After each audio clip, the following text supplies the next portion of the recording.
اللهم آمين. ربنا ظلمنا أنفسنا وإن لم تغفر لنا وترحمنا لنكونن من الخاسرين. মিষ্টি বিকেল গধূলি বেলা হাজারো মুসলমান নরনারী নিয়ে তোমার কালামের দুটি আয়াতকে সামনে রেখে সবর এবং জিহাদের উপরে কিছু কথা বলেছি। কাঙ্গাল ফিকেরের মতো দুটো হাত ভিক্ষুকের মতো পেতে আছি। গুনার দিকে নজর দিও না বান্দা, মনে করে তামাম জীবনের সমস্ত গুনাহগুলোকে মেহেরবানি করে মাফ করে দাও।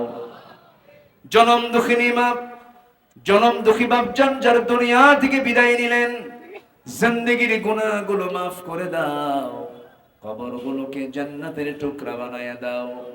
অনেক আলোচনা শেষ করে বাড়ি ফিরে যাব, বাড়িতে ফিরে গিয়ে সব দেখবো কিন্তু মাকে পাবো না রে।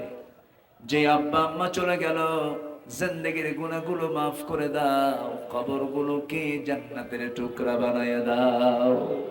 আব্বা আম্মার জন্য কি দোয়া তাও শিখিয়ে দিয়েছো, দিল থেকে আওয়াজ দিয়ে দিয়ে সবাই আমার সঙ্গে ঠোঁট মিলিয়ে বলুন, রব্বির হামহুমা কামা রব্বায়ানি সগীরা, রব্বির হামহুমা কামা রব্বায়ানি সগীরা।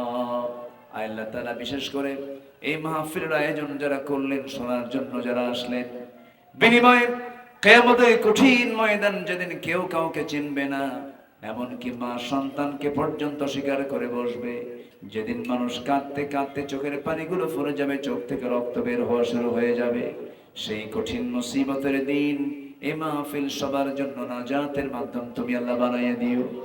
আমার ডানে, আমার বামে, আমার সামনে, আমার পেছনে যত ভাই, আড়ালে যত মা বোন হাত তুলেছেন, যার যা প্রার্থনা তুমি আল্লাহ দয়া করে মঞ্জুর করে দাও।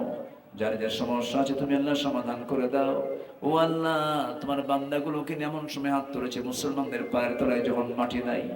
ফিলিস্তিনকে বাঁচাও, মুসলমানদের কিবলা বাইতুল মুকাদ্দাসকে তুমি আল্লাহ মুসলমানদের হাতে তুলে দাও।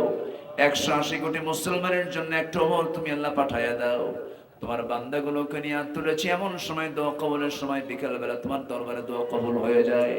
আমার অনেক মা বোন হাত তুলেছেন, যার যা সমস্যা তুমি না দয়া করে সমাধান করে দাও। আল্লাহ তাআলা, তোমার জমিনের দিন কায়েমের সংগ্রাম করতে গিয়া তোমার কিছু পছন্দের বান্দা জীবন দিয়েছেন।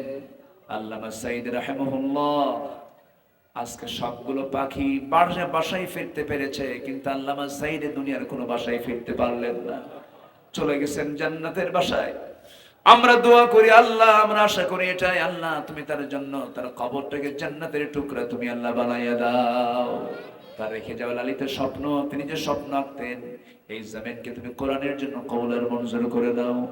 দুনিয়া থেকে বিদায়ের সময় যখন হয়ে যাবে রে, কেউ তো আমাকে রক্ষা করতে পারবে না, টান মেরে ঘর থেকে বের করে দিবি, জীবনের শেষ গোসল হয়ে যাবে, মরা মুখ সব দেখে দেখে চলে যাবে, কবরে শোয়া দেবে, বাঁশ চাপা দেবে, মাটি চাপা দেবে, 2-3 ঘন্টা যাবে না মাথার চুলগুলো খসে খসে পড়বে, 3 দিন যাবে না চামড়াগুলো গলে গলে পোকার পেটের খাবার হয়ে যাবে। পোকা দেখে ভয় পেতাম, সেই পোকার নিয়ন্ত্রণ আমার দেহ চলে যাবে। মাত্র 7টা দিন কবর খনন করে দেখা যাবে আমার চামড়া সব গলে গেছে, পেটের নাড়িভুঁড়ি সব, চোখ মুখ কান নাক বের হয়ে কিম্মত কিমাকার চেহারা হয়ে গেছে। 3 মাস পর দেখা যাবে কয়েকটা হাড় ছাড়া আর কোনো কিছু কবরে নাই রে। এই তো দুনিয়ার নিয়ম রে। দাদা গেল, দাদি গেল, নানা গেল, নানি গেল, বন্ধু বান্ধব গেল রে, আমিও চলে যাব একদিন।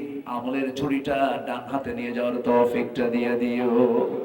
মওতের সময় জবানে জারি করে দিও, লা ইলাহা ইল্লাল্লাহ মুহাম্মাদুর রাসূলুল্লাহ।